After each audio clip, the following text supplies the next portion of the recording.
도와주셔서 감사드립니다. 예, 오늘도 우리는 지난 주간에는 가정의 주일이었기 때문에 제가 조금 옆으로 곁길로 나갔었고요. 오늘도 다시 야고보서로 돌아가겠습니다. 지난 주간까지 우리가 1절에서 8절까지를 보았고요. 오늘 이제 9절부터 11절까지의 내용을 저희들이 살펴보려고 합니다.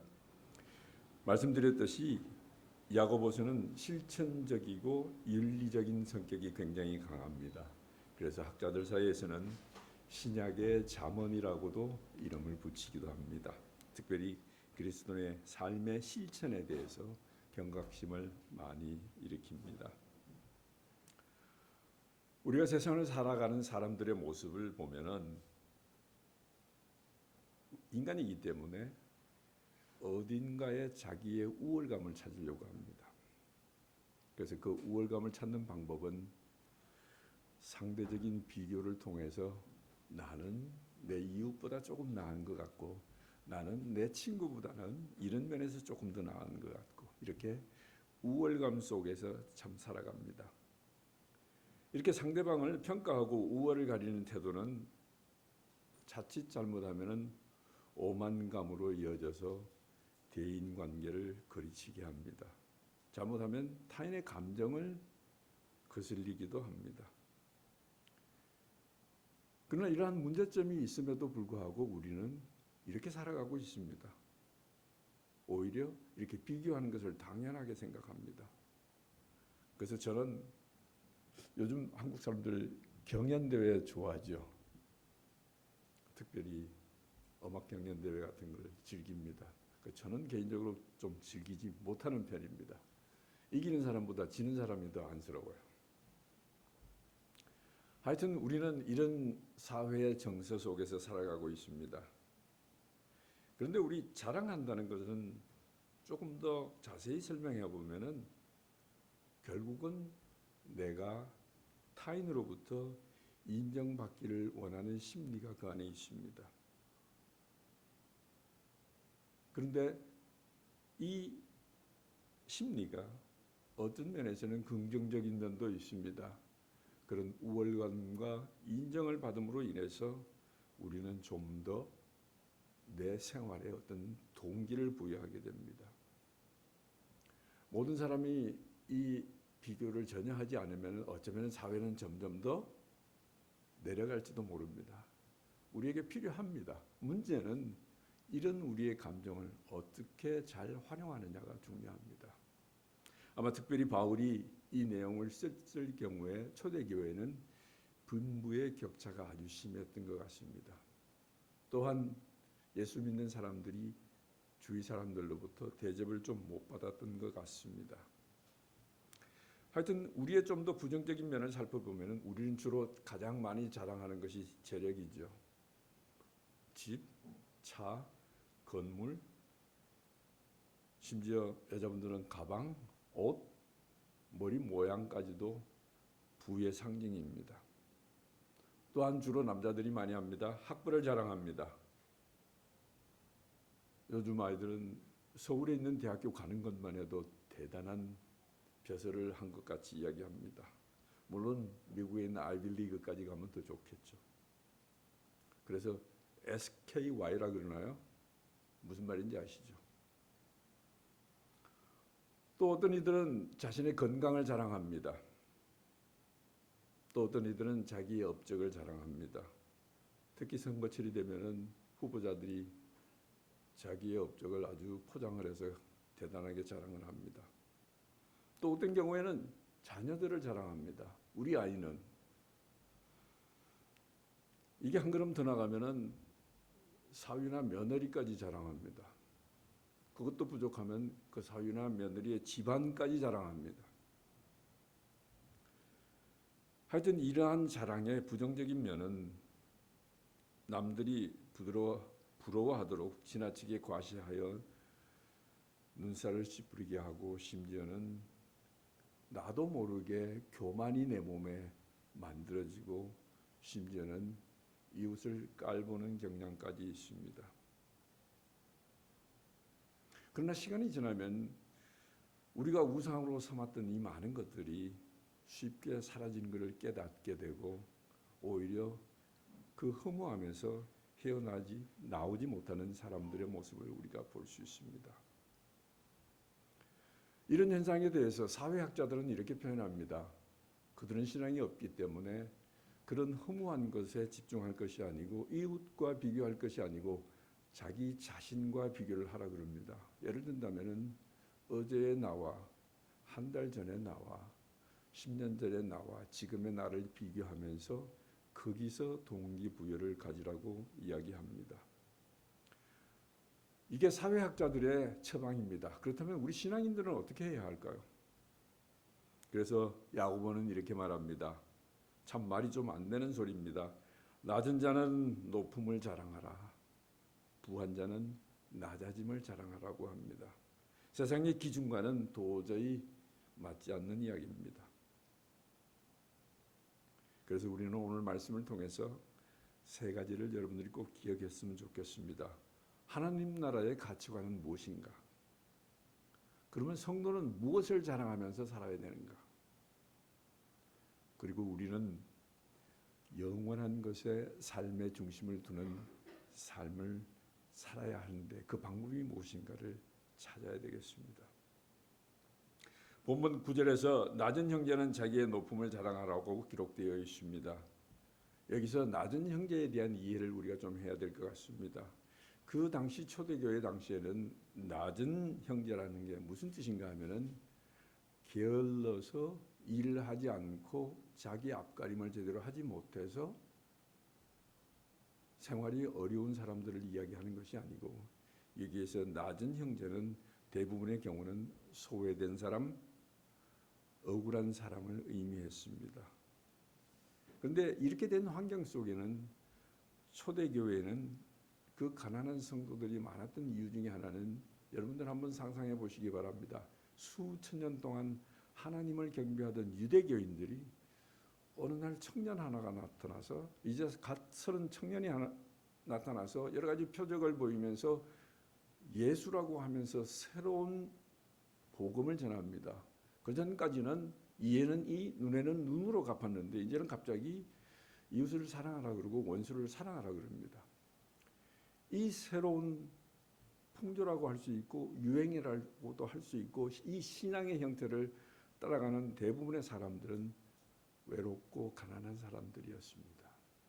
이제 이들의 세력이 점점 커지니까 그들은 결국 예수님을 십자가에 못 박고 말았습니다. 그래도 이들은 포기하지 않고 계속 이 그리스도의 도를 전하기 시작합니다.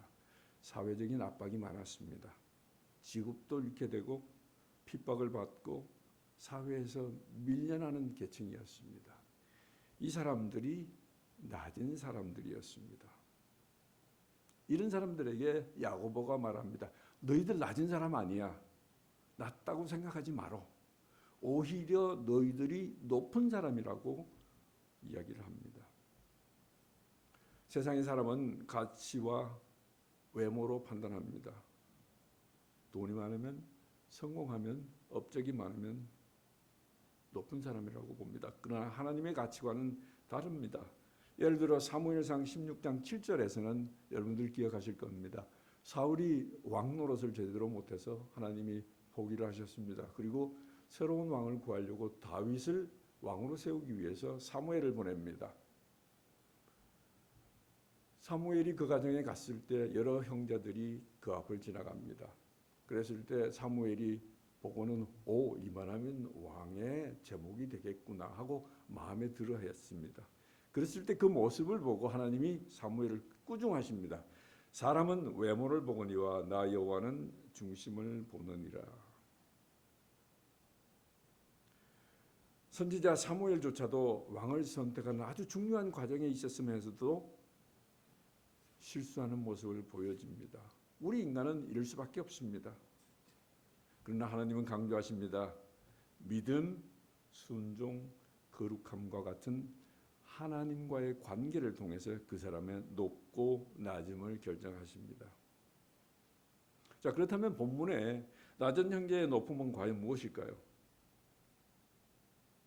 그가 비록 어렵게 살고 소외되어서 살고 힘든 과정에 있지만은 그가 높음이라고 이야기할 수 있는 것은 첫째, 하나님의 자녀가 된 신분입니다. 또한 하나님으로부터 구원받은 은혜입니다. 또한 그는 하나님의 자녀로서 하나님 나라의 상속자라는 새로운 신분을 받았습니다. 심지어 야고보서 2장 5절에도 이렇게 기록하고 있습니다. 하나님이 세상에 대하여 가난한 자를 택하사 믿음에 부유하게 하시고라고 기록하고 있습니다. 이 말씀의 뜻은 세상에서는 가난할 수 있습니다. 그러나 하나님 나라에서는 부유한 자가 될 수 있다는 것입니다. 미국에서도 신앙의 풍조가 참 다릅니다. 비교적 서부 지역과 동부 지역의 북쪽은 참 잘 삽니다. 그런데 남부 쪽으로 내려가면 삶이 조금 피폐합니다. 제가 한국에 오기 전에 이제 그게 꿈이었었는데 해보지 못하다가 한국에 오기 바로 전에 캘리포니아에서부터 LA에서부터 차를 몰고 보스턴까지 한 열흘 정도에 걸쳐서 온 적이 있습니다. 북쪽은 제가 북부에 살았기 때문에 조금 보았지만 남부가 그렇게 가보고 싶고 경험해보고 싶어서 아내하고 둘이서, 병든 아내입니다. 근데 하여튼 둘이서 차를 몰고 열흘 정도의 여행을 해봤는데 삶이 그렇게 남부는 녹록하지 않습니다. 비가 별로 오지 않았는데도 홍수에 시달리고 길도 북부에 비해서 형편없습니다. 그런데 북부에서 보지 못하던 것들이 있습니다. 고속도로를 지나가면은 거의 한 5분마다 건물 한 5층, 7층 정도 높이의 십자가들이 질비해 있습니다. 북부는 아주 냉랭합니다. 예배를 드리면은 아멘 소리 한마디 안 나옵니다. 남부에 가면은 춤을 추면서 예배를 드립니다. 소위 이야기하는 남침례교의 모습입니다. 오히려 삶이 풍요할수록 하나님을 찾지 않습니다. 오히려 가난할수록, 삶이 어려울수록 하나님을 찾게 됩니다. 갑자기 옛날에 한 가지 우스갯소리가 생각나서 말씀을 드리겠습니다. 아마 알고 계실 거예요. 그때는 지금같이 대중교통이 많지 않았기 때문에 각 지역별로 총알택시라는 게 있습니다. 들어보셨어요? 그냥 제 기억에 한 150km 바른 것 같아요. 그때 통금이 있었을 때입니다. 빨리 집에 가야 됩니다. 12시 전에. 그러면 평소에 1시간 거리를 이 총알택시는 20분에 갑니다. 그래서 그 차를 타면은 이루고 앉아 있어야 됩니다. 하나님이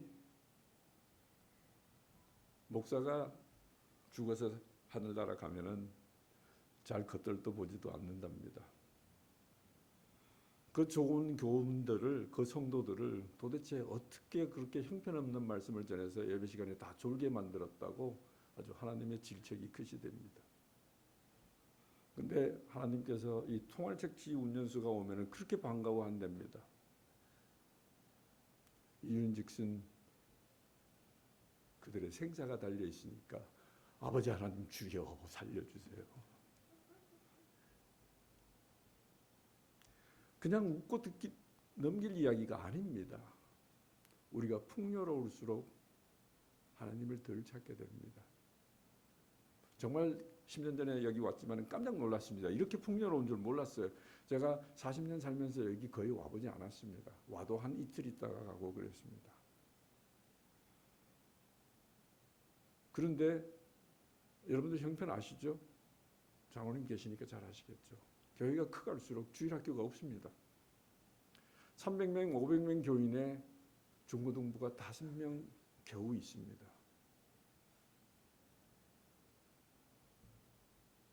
그 부모들이 정말 자녀들에게 하나님의 말씀을 전하고 싶으면은 500명 교인에 중고등부가 300, 400명은 돼야 됩니다. 그게 아주 정상입니다.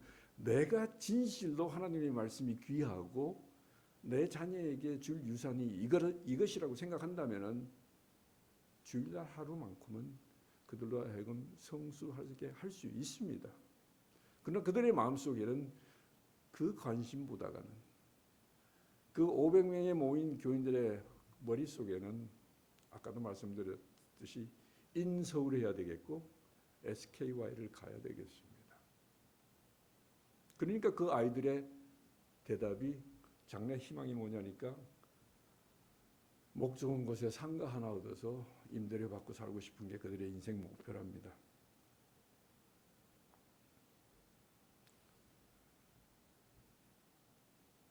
우리의 신분은 결코 세상이 결정하지 못합니다. 사람들은 그들의 기준대로 우리를 평가합니다. 별 영향력이 없다, 가진 게 없다, 능력이 없다, 재구실을 못한다는 식으로 사람을 낮게 평가합니다. 그러나 하나님은 말씀하셨습니다. 너는 내 사랑하는 자녀다. 재력이 있지 않고 사회적 위치에 있지 않지만은 우리는 하나님 안에 있음을 높여야 하겠습니다. 비록 우리가 낮은 자리에 처하더라도 나는 하나님의 자녀고 우리 아버지는 모든 것을 다 하실 수 있는 능력자라는 자부심을 갖고 여러분들 스스로를 높일 수 있기 바랍니다. 또한 본문 10절에서는 부한 자는 자기의 낮아짐을 자랑할지니라고 합니다. 왜냐하면 이 부요함은 영원하지 않습니다. 아마 여러분들 연세가 있으신 분들은 다 경험하셨을 거예요. 세상에 믿을 것이 하나도 없습니다.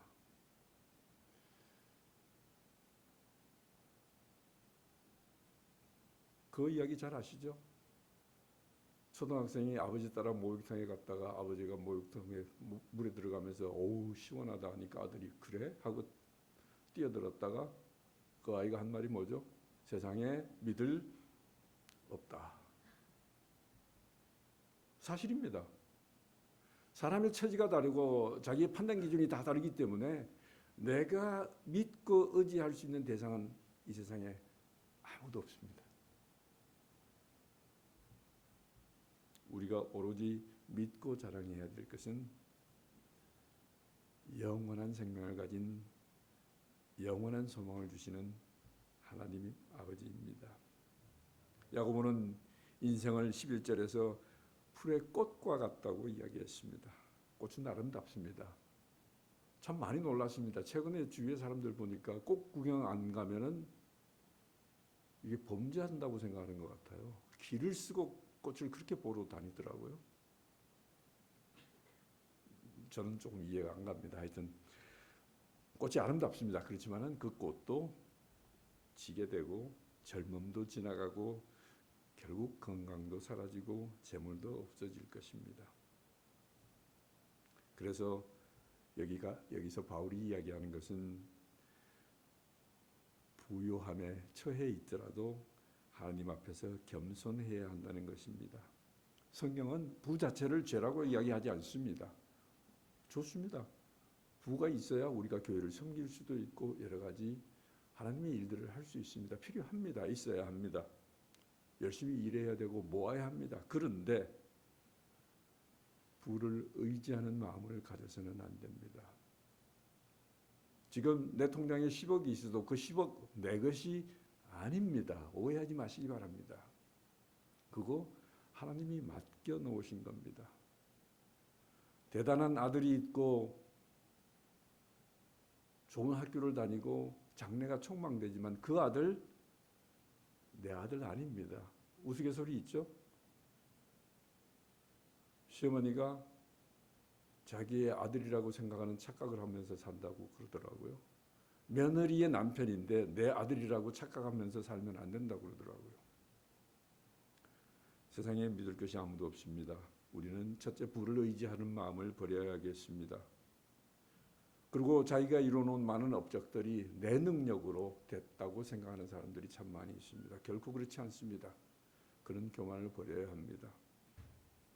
또한 하나님 없이도 내가 잘 살 수 있다는 생각을 버려야 합니다. 신명기 8장 17절에서 18절 사이에서는 모세가 이렇게 이야기합니다. 이 상황이 어떤 상황인가 하면은 이제 모세는 가나안 땅에 들어가지 못하게 됐습니다. 40년 동안 광야 생활하면서 세대가 완전히 교체됐습니다. 그러면서 나름의 부도 축적하게 됐고 이제 좀 세상 말로 하면 살만해졌습니다. 그랬을 때 신명기 8장 17절에서 모세가 이렇게 이야기합니다. 너희들의 능력과 너희들의 손의 힘으로 이 재물을 얻었다고 말할까 봐 두렵다고 했습니다. 여러분들 지금 이 자리에 앉아 있는 건 여러분 능력이 아닙니다. 제가 이 자리에 서 있는 것도 제가 잘나서 서 있는 것 아닙니다. 하나님이 필요해서 여러분들 여기다 앉으셨고 저를 여기다 세우셨습니다.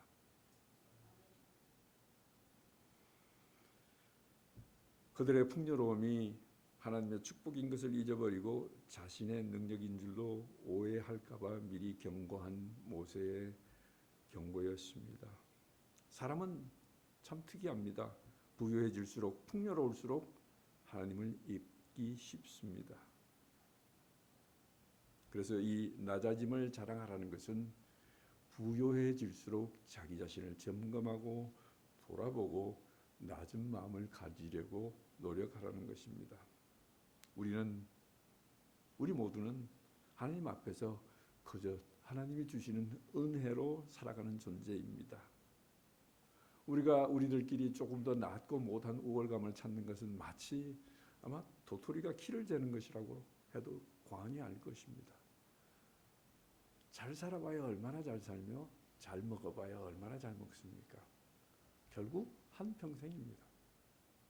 우리 모두는 죄인이었고 은혜로 구원받았고 하나님의 긍휼로 살아간다는 것을 꼭 가시기 바랍니다.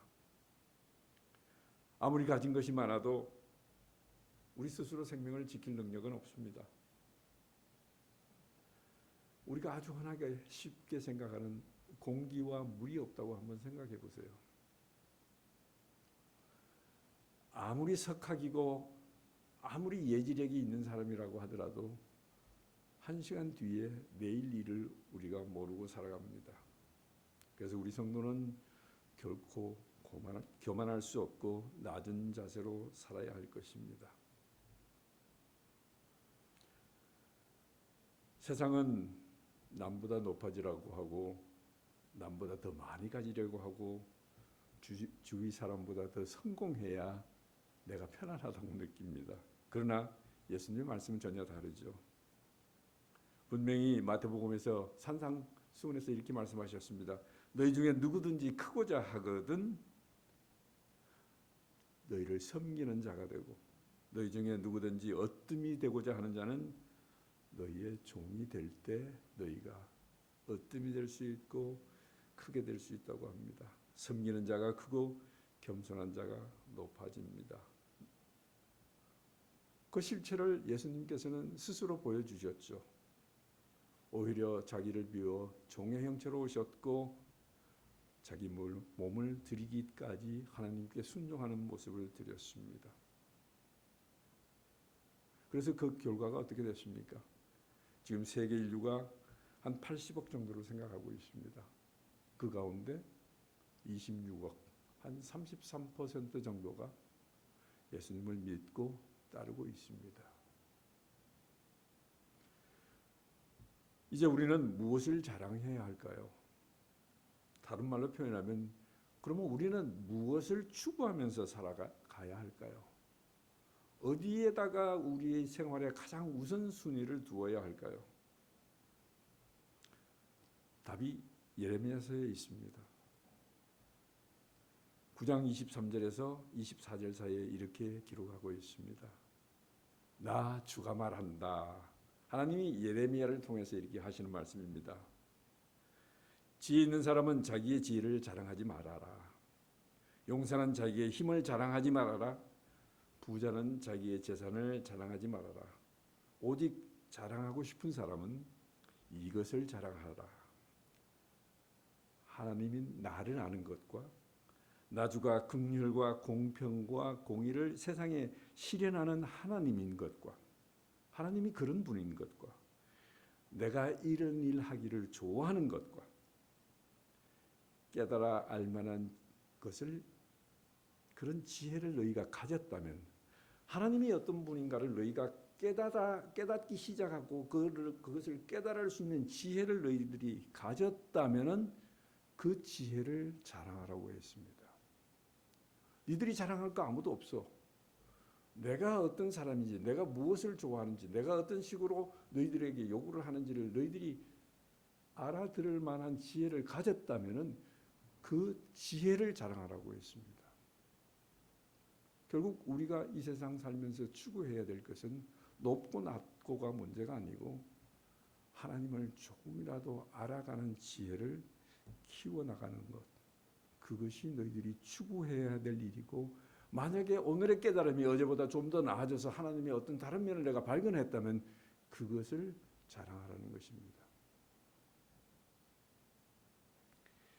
예레미야가 구약에서 이렇게 이야기했다면 신약의 바울도 유사한 이야기를 했습니다. 그런데 조금 다릅니다. 갈라디아서 6장 14절에서 이렇게 이야기합니다. 내게는 우리 주 예수 그리스도의 십자가 외에 결코 자랑할 것이 없다고 했습니다. 사도 바울이 평생에 걸쳐서, 회심하고 난 뒤에 평생에 걸쳐서 하나님의 말씀을 전파하면서 그렇게 큰 업적을 이루었고, 지금 신약의 많은 신학들의 거의 90% 이상이 사도 바울의 사상들입니다.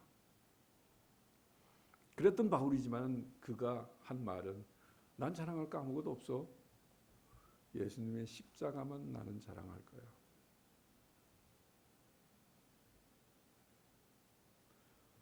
예레미야나 바울의 고백을 통해서 우리가 알아야 할 것은, 결단코 우리가 세상적인 부요나 업적이나 능력을 자랑할 것이 아니고, 내가 오늘 하루라도 어떻게 조금 더 하나님을 알아갈 수 있을까?